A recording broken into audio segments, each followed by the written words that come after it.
You've probably heard about students with 4.0 GPAs and perfect SAT scores being denied admission to top universities. Getting to college has never been more competitive than it is today. More students than ever are applying to college, and as a result, admission rates have dropped. Because of the severe competition to get into the top colleges, many good students aren't getting in. Even state college admissions rates have dropped, making student safety schools a reach. Long gone are the days when good grades and SAT scores guaranteed admission into the Ivy League. If your child doesn't position himself to stand out, he may not get into the college of his dreams. With thousands of good students and MVP athletes competing for the few freshman admission slots, how will your child separate himself from the competition? So what does it take? College admissions officers are looking for exceptional students who are passionate, curious, and leaders. By doing a project, your child can stand out among the thousands of applicants. If your child starts a project as early as 9th and as late as 11th grade, they'll have time to complete it before their senior year. Brainstorm about doing independent projects that aren't required by the teachers or clubs. Projects can be educational outreach programs, inventions, books, science experiments, events, or anything that demonstrates the student's passion. Students have done simple projects such as organizing a concert or setting up a fundraiser. Others have founded nonprofit organizations and engineered life-saving devices. Peter designed and engineered a brake lighting system that will be placed in the rear window of a car.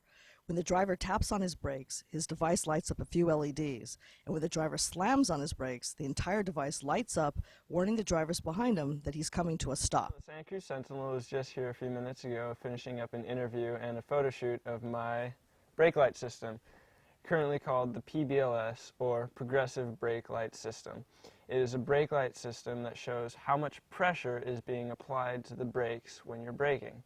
So if you're coming to a sudden stop, more lights turn on. If you're coming just to a mild slowdown for a stop sign, only a few lights go on. Basically, it's to show the people behind you how much pressure you're applying, and then they can stay a safe distance away from you and prevent a fatal rear-end collision or just a mild fender bender. So if you come over here, I can show you what the actual progressive brake light system looks like. This is the progressive brake light system actual device, not including the display. This is the brains of the operation. This is what tells when lights to turn on from the magnetic sensor behind the brakes.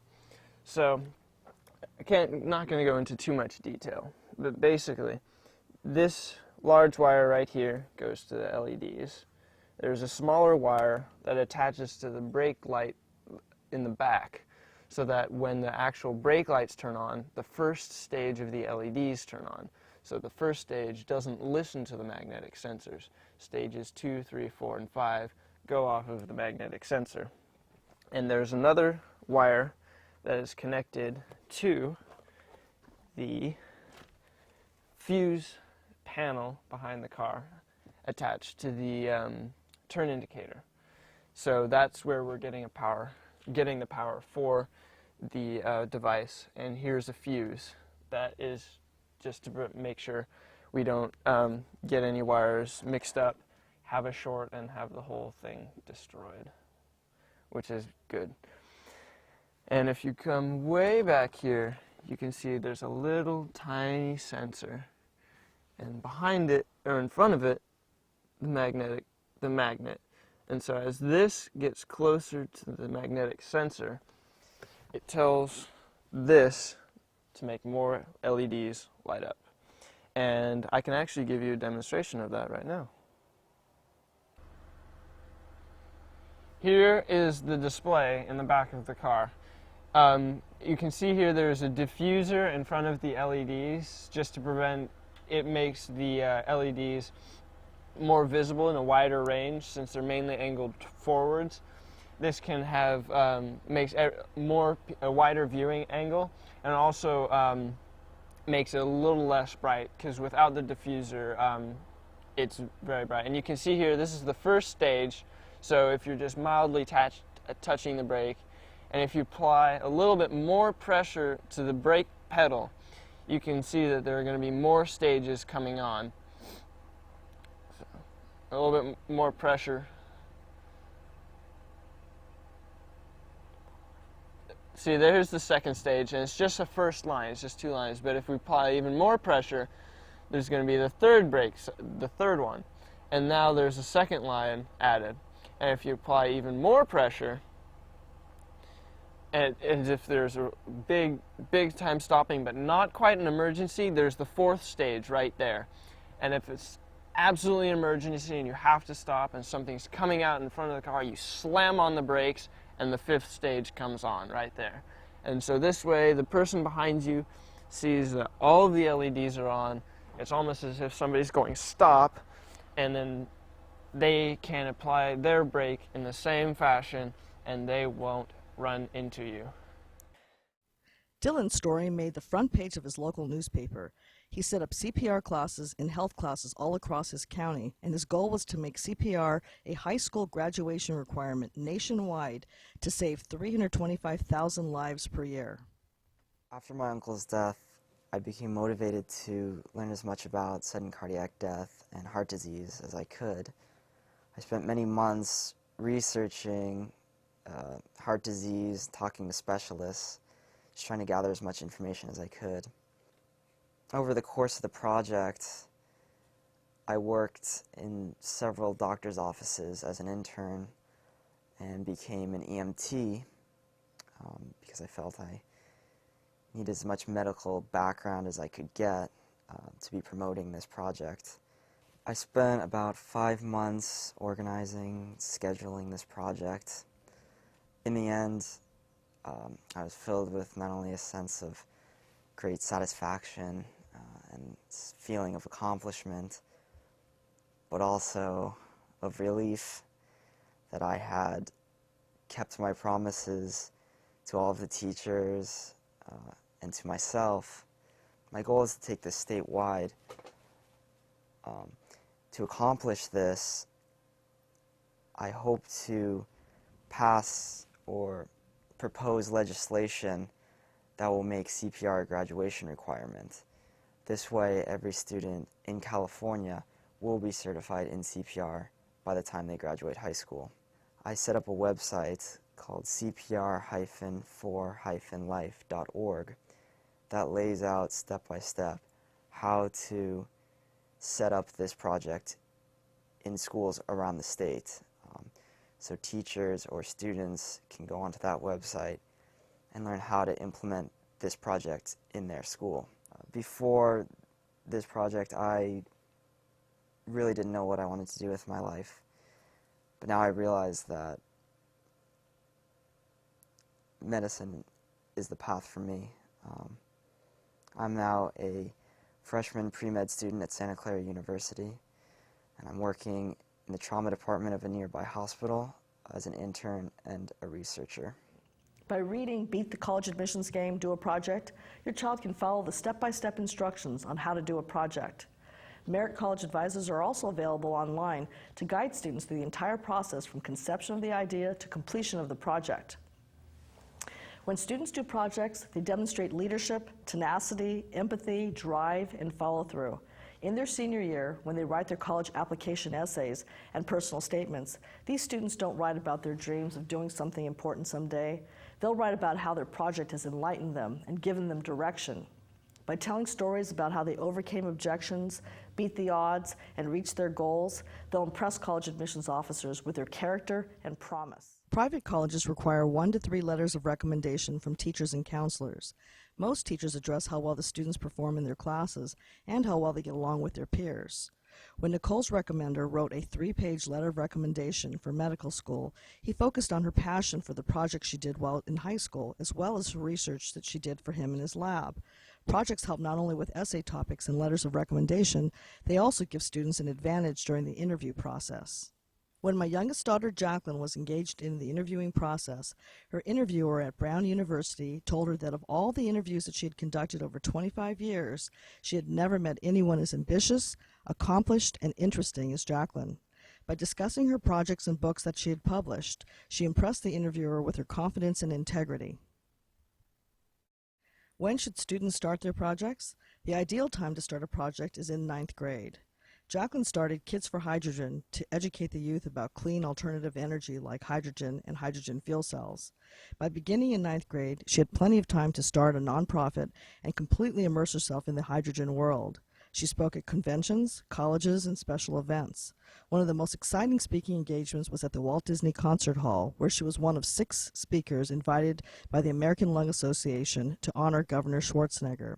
The other speakers were adults and PhDs, and when she finished speaking about her interest in converting gasoline-powered internal combustion engines to use gaseous hydrogen, she received a standing ovation. The guests paid $300 per plate to attend the ceremony. At the end of her speech, 2 guests offered to donate the cars that they drove to the event in to her research, and an executive at American Honda handed her a note telling her that he wanted to make her first car a hydrogen fuel cell car. That's a $1 million prototype, but she was only 15 years old at the time and didn't have a driver's license. Jacqueline put together a press kit to reach the masses. She made the cover of a local magazine and was featured in over 15 articles and was interviewed on radio and television. Her press kit included a list of sponsors who validated her project, a photo history to show the celebrities and politicians she reached, her extensive resume, and a DVD. I was giving a speech at the Walt Disney Concert Hall in Los Angeles, and the Secretary of the EPA, Terry Tamminen, was present at the award ceremony, and he asked me to come the next day to the unveiling of the first retail design hydrogen fueling station, which is where I met Arnold Schwarzenegger, and worked with him on his Hydrogen Highway campaign. Also at the Walt Disney Hall, I met with Steve Ellis, who is in charge of the alternative energy at Honda in Torrance, California. And after hearing my speech, he was interested in working with me and possibly using me as his marketing tool for the new Honda FCX.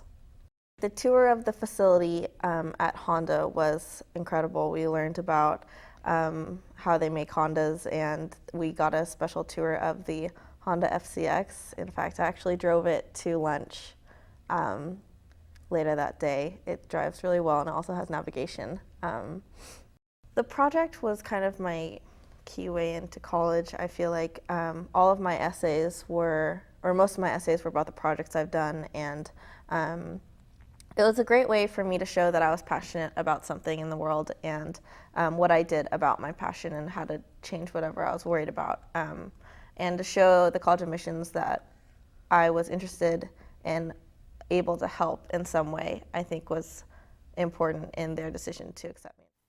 You don't have to engineer safety devices or spend 4 years developing a nonprofit organization. If you're a junior, you still have time to do a project. One of my students put on a concert that got him into all but one of the colleges he applied to. He's now majoring in music management at Belmont College in Tennessee. I'm really into going to concerts, and so I thought up the idea of, trying to bring a band that my friends and I are really into to Santa Cruz.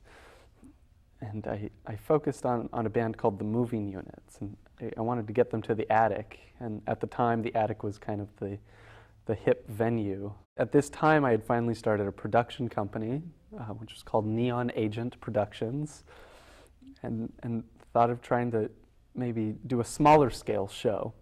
And at the time my friend's band had just got signed to a local record label, and I go to a lot of the local shows a lot, and it's amazing what Santa Cruz has to offer musically.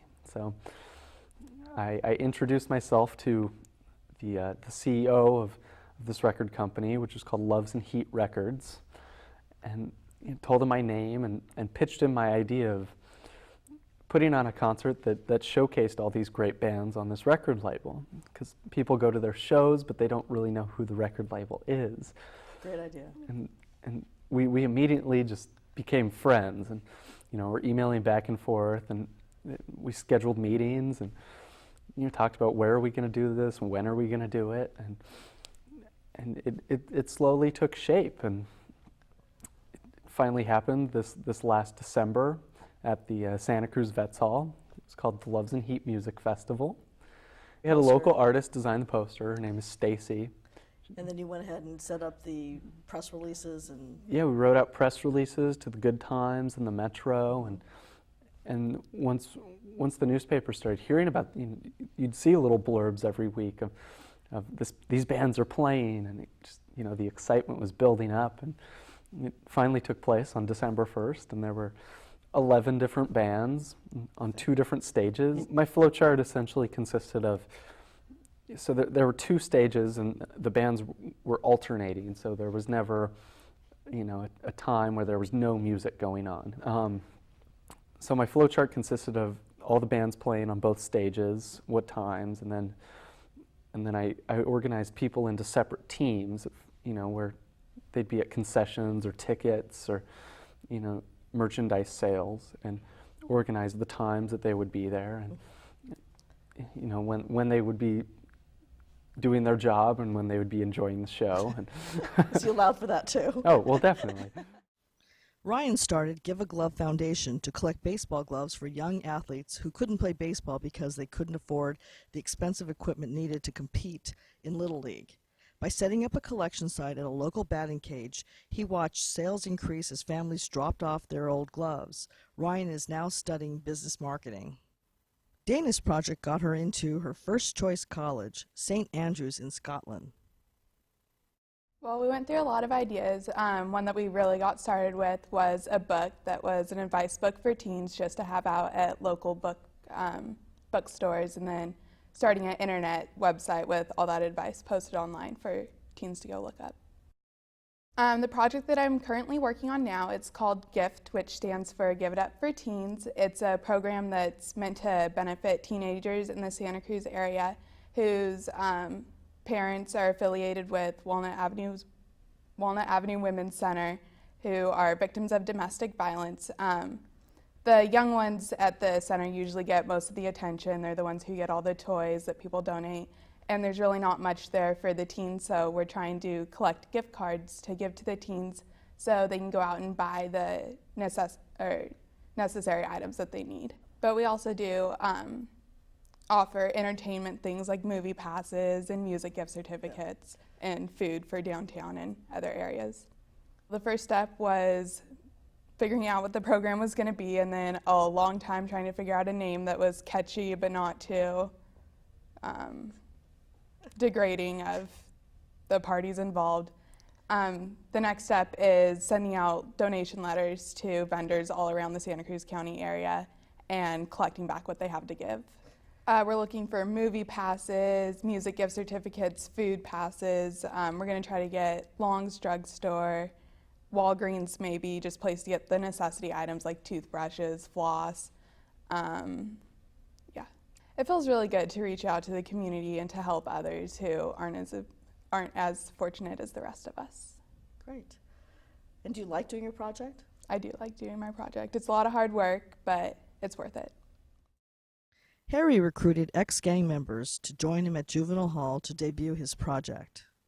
About 2 years ago, I started working with Susan Darcy, college advisor, and she advised me to do a project about something I enjoyed doing. And I've been a hip-hop dancer for a long time, almost 10 years now, and I've always also liked working with people and helping people out, and so I was looking for a way to combine, my love of hip-hop dance and my interest in people and working with people and helping people and, doing stuff to better the world and all that.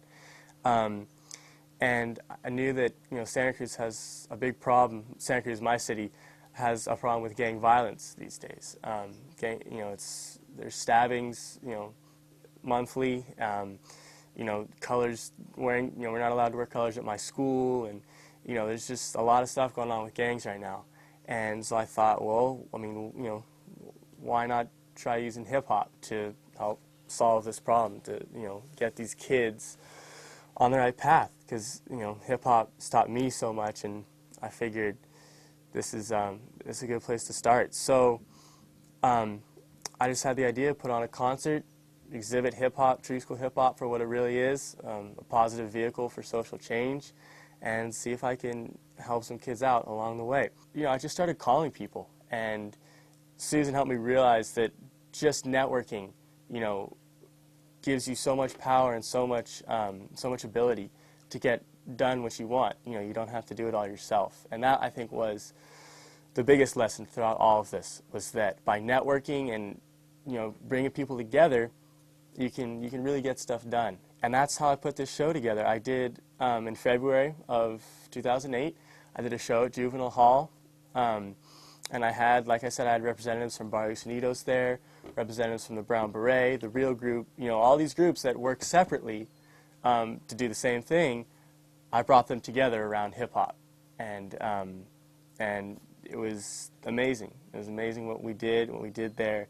I had speakers from Brown Beret. My hip-hop group performed. I had some rappers come down from the Bay Area, and we just put on an event. And the reactions we got were astounding. They were amazing. So not only did I, you know, help all these kids and, you know, give them a little look into what, you know, having some joy looks like, this project helped me for college immensely. This was amazing. You know, I did this project, and then the big thing was writing about it. And, you know, colleges make you write essays, and so I wrote a long essay about all the obstacles I had to overcome, you know, how long it took, you know, all these, you know, the whole process. I wrote a really nice essay about it, and which Susan helped me with in about 8 drafts. But and I got in almost every school that I applied to, and I got, you know, my 2 top choices, UCLA and NYU. I got in both places, and the funny thing about NYU, they actually gave me an incredible scholarship. It was a $25,000 scholarship each year, renewable. I was one of 60 kids across the country chosen, and they flew me out to New York to look at the school and spend a night there, and you know, all because they saw that I was working in the community and already doing stuff with my life, and I wasn't just sitting back, taking all the classes and seeing what I could do. It was because I got out there, started doing stuff, started being active, and they loved it. Colleges like that. They want to see that, you know, you can do something, that you're going to do something. Natalie made the front page of her local paper when she successfully got all of the schools in her county to use regular soap instead of antibacterial soap. Her goal is to get her state to ban all triclosan products.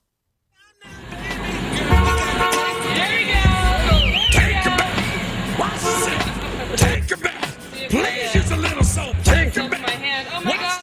Hi, I'm Natalie Castle, and I started an organization called Wash Up, and it stands for Worthless Antibacterial Soap Harms Us Permanently. I started this organization because I was interested in figuring out what is in antibacterial soap that makes it so antibacterial, and why and how it kills bacteria. I actually did an experiment that proved that regular soap actually kills just as much bacteria as antibacterial soap.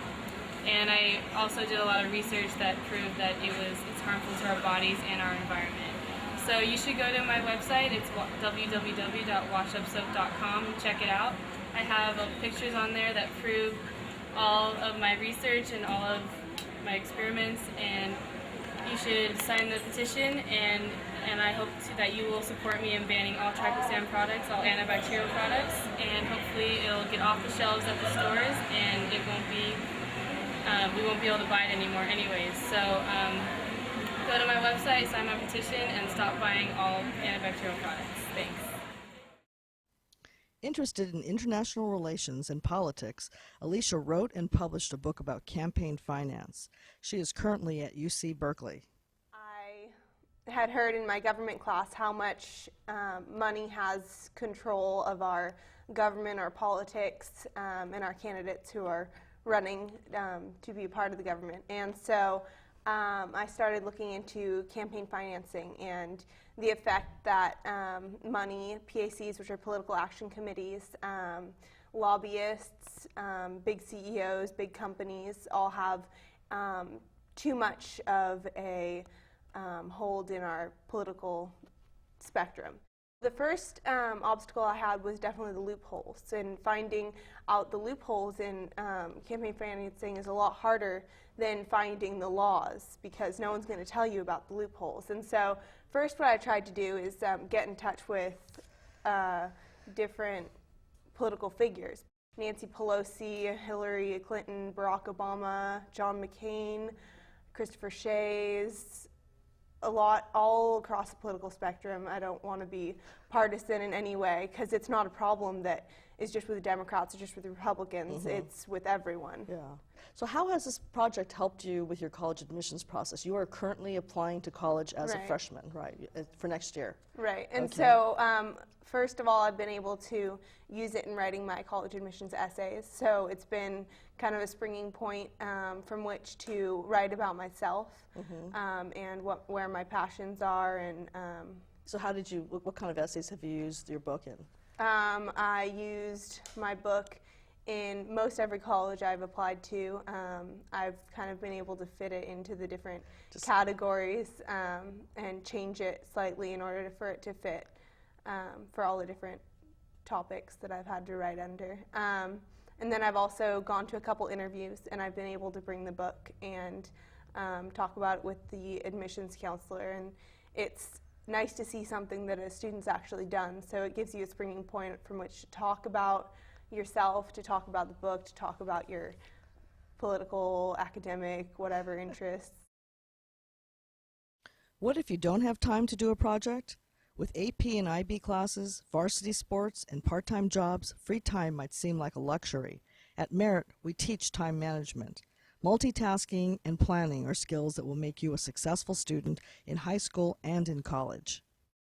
Using the Merit Planner, students learn how to block off time to complete their homework, study for tests, participate in extracurricular activities, and still have time to do a project by the end of their junior year. You've heard the adage, if you need to get something done, ask a busy person to do it. When students learn how to get the job done in high school, they're bound to be successful in college. Nicole took rigorous classes at Merit, honor science classes at the local university, and danced 14 hours per week on a competition dance team. She learned how to manage her time so she could have time for her friends and a boyfriend. What if you don't have a passion for something that you can make your project? Not to worry, just brainstorm. Read the paper, watch the news, or Twitter. Sometimes project ideas take time to find. Becca drew a blank when asked about her passions or ideas for her project. One day she walked into my office, plopped herself down in the chair, and set down her bottle of water on my desk. I asked her if she knew that she was drinking prescription drugs. She just about choked as she swallowed her gulp of water. We immediately went to the water treatment plant and asked the receptionist if they test for drugs in our local water.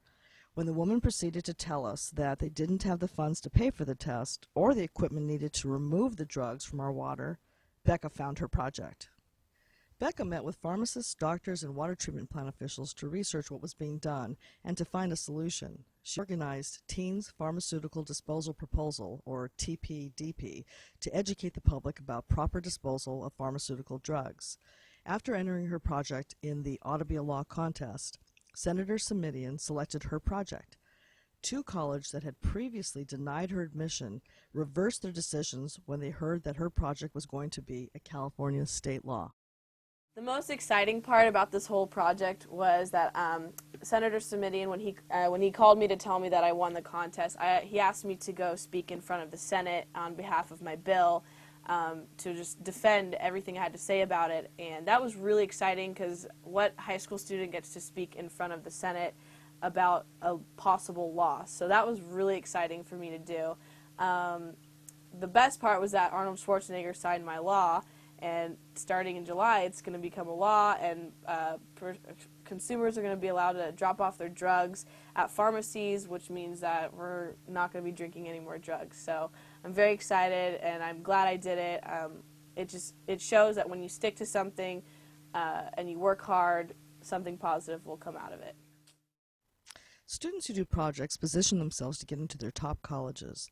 They write stronger essays, receive outstanding letters of recommendation, and give excellent interviews. Students who do projects also position themselves to receive large scholarships and grants.